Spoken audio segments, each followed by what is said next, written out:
Salut à tous, alors comme promis, deuxième vidéo consacrée au MacBook Air. Si vous n'avez pas vu notre test complet, je vous le remets en fiche ici. Alors aujourd'hui, l'idée c'est vraiment juste de comparer les processeurs entre le Core i3, le Core i5, le Core i7. Évidemment, ce sera un petit peu technique. Évidemment, je vais utiliser des logiciels professionnels qui seront probablement jamais exécutés sur votre MacBook Air. L'idée c'est vraiment de voir l'étagement des processeurs. Est-ce que ça vaut le coup de prendre le i5, le i7 par rapport au i3? Et puis restez bien jusqu'à la fin de la vidéo puisque je reviendrai aussi sur des questions qu'on m'a posées sur la ventilation, la surchauffe, aussi bien sûr sur les usages. J'ai vu qu'il y en avait qui étaient assez inquiets. Donc voilà, c'est ce qu'on va aller voir aujourd'hui. Alors on commence avec un petit tour des forces en présence. Je vous recolle mon tableau ici. Déjà, on voit qu'on a deux familles de processeurs assez différentes. Le Core i3 d'un côté avec son processeur Beaker simplement. Les deux autres sont quadricœurs, donc potentiellement deux fois plus de performance supplémentaire. Vous voyez que les fréquences aussi sont un petit peu différentes. On plafonne jusqu'à 3,8 GHz quand même sur le Core i7, 3,2 sur l'autre.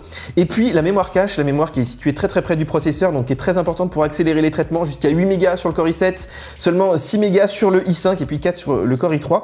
Et dernier point, c'est la partie graphique qui est aussi différente entre les deux familles, puisqu'on a seulement du G4 sur le i3. Vous voyez qu'on a que 48 unités de calcul contre 64 sur les deux autres. L'air de rien, c'est quand même 20-30% de performance supplémentaire. On a aussi des fréquences un petit peu différentes. Bon, là, ça joue pas forcément beaucoup. Et puis aussi, un point important, c'est l'enveloppe thermique, le TDP. Donc, vous voyez qu'on est entre 9 et 10 watts. Bon, voilà, la différence n'est pas énorme, mais voilà, ça donne un petit peu plus de marge au processeur quand il veut monter dans les tours. Alors, je voulais commencer par des logiciels un peu théoriques, comme Geekbench, qui fait souvent foi chez les testeurs. Voilà, on fait des Geekbench, mais c'est pas toujours très fiable. Alors ici, on retrouve évidemment un étagement des puces avec le Core i3 qui est quand même un peu en retrait par rapport aux deux autres. Vous voyez que le Core i7 a quand même un petit peu d'avance aussi, que le Core i7 est donné en dessous du MacBook Pro 13 pouces. Alors ça, je trouve ça assez normal quand vous avez vu les benches qu'on a déjà fait auparavant. Par contre, le Mac Mini est donné un petit peu moins puissant, ce qui est assez étonnant parce que c'est quand même une machine avec des fréquences plus élevées, mais il n'y a pas d'hyper threading. Bon, on y reviendra juste après, vous allez voir, c'est assez rigolo. Et même le MacBook Pro 16 pouces, je le trouve un petit peu sous-coté sous ce bench.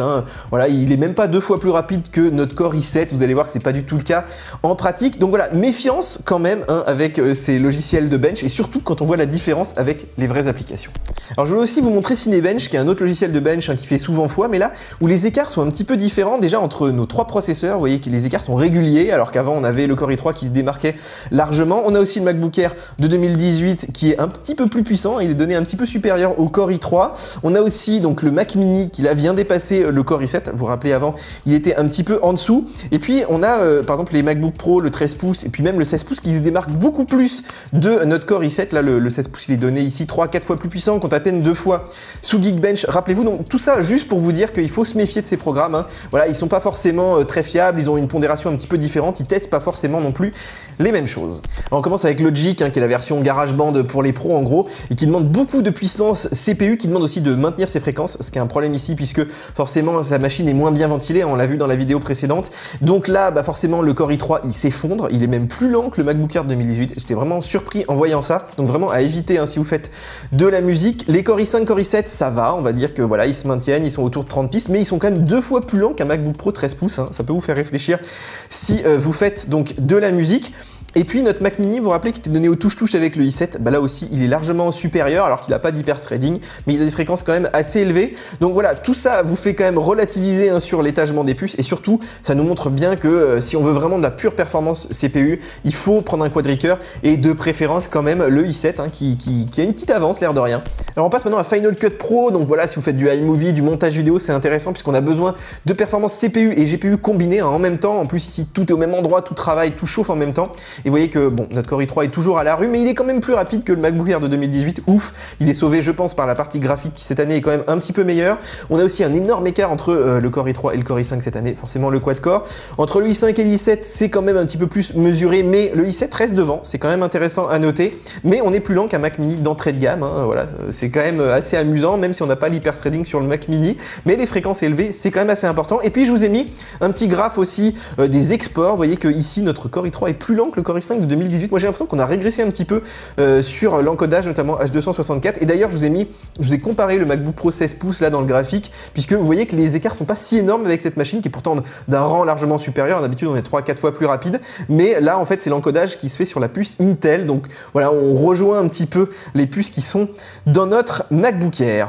Alors sur ce nouveau MacBook Air, on a des capacités de stockage qui sont toujours quand même relativement limitées, mais heureusement il existe des petits programmes qui permettent de récupérer de l'espace, comme c'est le cas de Clean My Mac, qui est notre sponsor cette semaine. Alors l'application va scanner vos disques et permettre de récupérer des dizaines de gigaoctets dans les arcanes de macOS, d'iTunes, de mail ou encore de vos photos, sans perdre évidemment la moindre donnée importante. Alors le programme est très simple d'utilisation, avec un seul bouton pour lancer le scan et afficher les fichiers inutiles. Alors attention, il supprimera jamais rien sans vous demander l'autorisation évidemment. Enfin, dans sa dernière version, Clean My Mac offre un logiciel de protection contre les malwares très efficace, ainsi qu'un outil qui permet donc de nettoyer une session d'utilisation. Ça c'est très utile si vous prêtez votre machine, et tous les liens donc pour acheter Clean My Mac au meilleur prix sont bien sûr dans la description. Alors maintenant on va parler plus spécifiquement de la partie graphique, et je vous ai mis un petit bench de Luxmark. Alors moi je l'aime bien parce qu'il teste vraiment que le GPU en frontal sans le CPU, et on voit que Intel a quand même tenu ses promesses par rapport à l'an dernier. On double donc les performances par rapport à l'ancien MacBook Air, donc il y a des vrais progrès. On voit que le Core i3 est en retrait, on l'a vu, mais il y a moins d'unités de calcul à l'intérieur. On voit aussi quand même que le MacBook Pro 13 pouces de l'an dernier est un petit peu en dessous de notre Core i7, donc vraiment pas mal, beaucoup de potentiel dans ce MacBook Air. Mais je vous ai mis aussi un MacBook Pro 16 pouces, histoire de relativiser. Là on a des performances qui sont quand même 3 à 4 fois meilleures, donc voilà, sur un gros traitement purement GPU, ce qui va mettre 2 minutes sur un MacBook Pro va mettre voilà 10-15 minutes sur un MacBook Air. Donc ici on n'a vraiment pas des machines qui sont très performantes sur la partie graphique. Alors pour tester la partie graphique, moi j'aime bien, j'ai un petit test dans DaVinci Resolve qui est l'effet grain de film, qui est très optimisé pour le GPU, donc là qui va être très demandeur ici. Et vous voyez que notre Core i3, bah là il est une nouvelle fois vraiment en retrait face aux deux autres, presque 2 fois plus lent. On voit aussi qu'entre le Core i5 et le Core i7, on a quasiment les mêmes scores, donc ça c'est assez impressionnant, mais c'est lié au fait que c'est un test très long, donc voilà, au bout d'un moment les fréquences se stabilisent, et forcément avec une machine mal ventilée, bah ça change pas grand chose en termes de perf. On a quasiment le même GPU sur les deux, et puis sur notre MacBook Pro 13 pouces d'entrée de gamme, donc avec un GPU soi-disant équivalent, bah, il est mieux ventilé, donc forcément ici on gagne encore 1 minute, ce qui est quand même pas mal sur un test comme ça. Et enfin je vous ai mis voilà le MacBook Pro 16 pouces pour vous montrer à quel point c'est plus rapide. Là un test d'1 minute, voilà, ça peut prendre jusqu'à 10 fois plus de temps sur un MacBook Air. Alors un autre test qui est intéressant, c'est le débruitage, qui est un petit peu plus court que celui d'avant et qui utilise un petit peu moins le GPU, donc c'est assez intéressant à voir ici sur l'étagement. Vous voyez que le i3 est toujours en net retrait, mais par contre le i7 reprend un peu l'avantage sur le i5, dès que le CPU est un peu plus demandé, voilà, il revient un petit peu dans la course. Alors on reste toujours en dessous du MacBook Pro de 2019. Vous voyez que même si vous prenez la version un petit peu plus haut de gamme, là on est quand même plus rapide, alors que sa partie GPU est à peu près équivalente. Donc voilà, vraiment on voit que le refroidissement ici des puces joue énormément. Alors maintenant on passe au jeu, qui est un bon indicateur des performances graphiques, et même au-delà, si vous faites de la programmation de jeux en 3D, si vous êtes étudiant en architecture, ça peut vous donner un indice cette année. Alors là on a quand même testé un très vieux jeu, Tomb Raider, il date de 2013, mais il était totalement injouable sur le MacBook Pro 2018. Là il devient jouable d'un facteur 3 à 5, on gagne vraiment en performance, c'est assez impressionnant. Tout ça parce qu'on a une partie graphique qui est vraiment meilleure et qu'on n'a pas trop de gros besoins en CPU. On dépasse même, regardez le MacBook Pro d'entrée de gamme, donc ça c'est plutôt bon signe. Alors on passe à un jeu qui nécessite un petit peu plus de puissance CPU, c'est Dirt Rally, qui est pas tout jeune non plus, mais malgré tout qui reste jouable sur ces machines. Et pour autant, ici, notre MacBook Pro reprend de l'avance. Ça c'est lié évidemment à la ventilation de la machine. Quand on a besoin du CPU et du GPU en même temps, le MacBook Pro reprend de l'avance. L'écart entre le i5 et le i7 se resserre. Le i3 voilà, devient un petit peu moins bon. Ici on a quand même 10 FPS d'écart, ce qui est quand même pas mal. Alors on continue, un jeu encore plus récent, c'est Rise of the Tomb Raider, qui nécessite là beaucoup plus de puissance graphique, mais surtout de puissance CPU aussi. Et alors là c'est vraiment la douche froide, puisque en fait nos MacBook Air ils sont aussi rapides que le MacBook Air 2018. Vous voyez que là tout le surplus de puissance qu'on avait gagné cette année s'effondre. Je pense que c'est vraiment lié à la mauvaise ventilation de la machine, puisque notre MacBook Pro 13 pouces qui lui a à peu près les mêmes performances graphiques, là il est 2 fois plus rapide. Alors je vous rassure, le jeu est jouable quasiment sur aucune de ces machines, c'est quand même moyen, même 22 FPS c'est quand même pas terrible, mais ça nous montre bien qu'il y a quand même un gros problème de ventilation ici. Alors on pousse le vice encore un petit peu sur Shadow of the Tomb Raider, qui est encore plus récent. Alors là le MacBook Air est complètement à l'agonie, et là on voit que le MacBook Pro 13 pouces d'entrée de gamme est beaucoup mieux refroidi, tient beaucoup mieux ses fréquences. Le jeu est presque jouable sur le MacBook Pro, alors que pas du tout sur notre MacBook Air. Mais vraiment voilà, les jeux récents, vous le voyez ici, je vous ai mis le MacBook Pro 16 pouces, en fait c'est vraiment jouable que sur un ordinateur qui a une carte graphique dédiée un petit peu récente. Donc voilà, c'était juste pour vous donner un ordre d'idée là-dessus. On ne joue pas aux jeux récents bien sûr. Bon, première conclusion, déjà qu'il faut pas prendre le i3, pour 50 balles de plus, vous avez 2 fois plus de perf en CPU, 30% en GPU, je crois qu'il n'y a même pas photo le i3, faut juste l'oublier. Alors après la question c'est plutôt entre le i5 et le i7. Alors le i7 est quand même plus rapide quasiment dans tous nos benches, hein. C'est voilà, au pire il est au touche-touche avec le i5. Moi je dirais que si vous avez beaucoup besoin de puissance CPU, par exemple vous faites de la musique sous GarageBand ou même sous iMovie, on arrive quand même à gagner un petit peu avec le i7. C'est quand même plus intéressant de prendre l'option, d'autant qu'elle n'est pas si chère que ça, hein, 80 € si vous prenez la version là que j'aime bien à 1500 € avec le i5 et 512 Go. Là je pense que ça peut valoir le coup de prendre le i7, encore une fois uniquement dans ces usages un petit peu intensifs. Il y a beaucoup de lecteurs qui disaient oui mais la RAM c'est quand même important, etc. Alors franchement la RAM pour moi, une fois que vous avez saturé le CPU, que vous avez saturé votre stockage, là vous pouvez penser à la RAM. Si vous avez le budget, prenez vos 16 Go. Mais sinon, si vous commencez à mettre 16 Go, 1 Tera de SSD, le Core i7, vous êtes à plus de 2000 €. Là franchement je pense que vous êtes trompé de bécane, il vaut mieux aller s'acheter un MacBook Pro. Bon, on va parler un petit peu de la ventilation, puisque je pense que je vous ai fait peur en vous expliquant aussi que la ventilation n'était pas terrible hein, dans cette machine, donc dans la vidéo précédente. Alors je tiens quand même à vous rassurer, le MacBook Air reste quand même un Mac assez silencieux. C'est-à-dire que effectivement le ventilateur n'est pas très efficace, mais Apple le fait pas souffler extrêmement fort pour autant, alors sauf évidemment un peu dans les jeux, enfin si vraiment vous poussez la machine, mais là même sur des écrans externes, même en faisant du GarageBand, du iMovie, franchement, même en regardant des vidéos là type Netflix, etc. ou Apple TV, bah, franchement la machine, elle était relativement silencieuse, donc il n'y a pas trop de soucis. Alors il y a des gens qui m'ont dit, mais est-ce qu'il vaut mieux pas prendre le i3, puisque bah, forcément il va un petit peu moins souffler, il va peut-être un petit peu moins aussi demander de puissance, donc voilà, il va faire un peu moins de bruit. Alors déjà c'est pas vrai. Quand je mets les deux côte à côte, il souffle à peu près les deux au même moment. Et surtout, le i3, bah, par exemple, vous lui demandez de stabiliser une vidéo de 16 secondes là, dans iMovie, et ben, il souffle à peu près pareil que le i5, sauf qu'il va mettre 1 minute 30 contre 50 secondes pour le i5. Donc en fait, il va chauffer plus longtemps, il va mettre plus de temps aussi à se refroidir, il va monter aussi plus vite dans les tours parce qu'il est moins performant.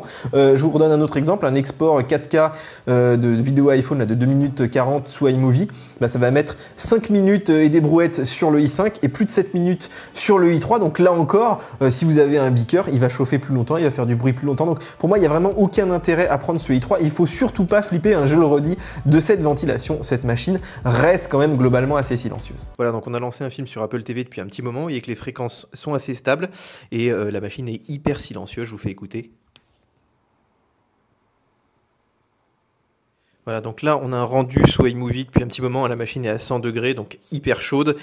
Elle commence un peu à souffler là seulement au bout de quelques minutes et je vous fais écouter, franchement c'est vraiment pas très bruyant.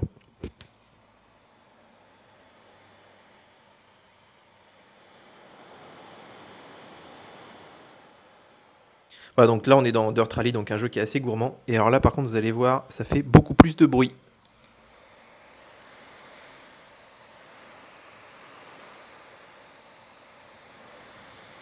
Alors un dernier point que je voulais clarifier, c'est au niveau des usages, qu'il y en a qui ont un peu paniqué en voyant ma vidéo en disant oh là là, on peut pas faire de montage dessus, on peut pas mettre d'écran externe. Non, attention, méfiez-vous. Effectivement, c'est un Mac qui est taillé pour la bureautique, mais on peut tout à fait faire du montage, même du montage de vidéos en 4K, monté avec l'iPhone. Moi, je l'ai fait sous iMovie.